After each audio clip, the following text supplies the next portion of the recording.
What's up, guys? Zay the Barber here. So guys, I'm going to break something down to you that's going to tell you why you should be charging more in 2019. So if you're charging $20 a haircut and you have 50 clients right now, you're cutting around 45 minutes a haircut, okay? That's 38 hours a week that you're putting into the shop, and that's $1,000 a week that you're making. Versus, guys, if you charge $40 a haircut and lose half of your clientele, and you're doing 45 minutes haircuts, you will now only be working 19 hours a week to make $1,000 a week, okay? The same amount of money.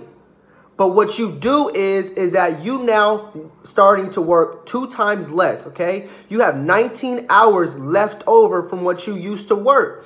You now take that 19 extra hours and you reinvest your time into working on the business and not in the business, okay? That's why I teach social media marketing for clientele on how to be able to attract a higher end client, a higher paying client in your business. If you guys don't have any clients, okay, that means that the same amount of effort it takes to acquire a Mercedes-Benz client is the same amount of effort it takes to acquire a Honda client, okay? We only have 24 hours in the day. We only have so many hours to cut hair. It's all about attracting the right client in your chair versus the clients that aren't willing to pay you what you're worth, okay? So in 2019, raise your prices, raise the value of your service, and raise the demand for your business by working on it.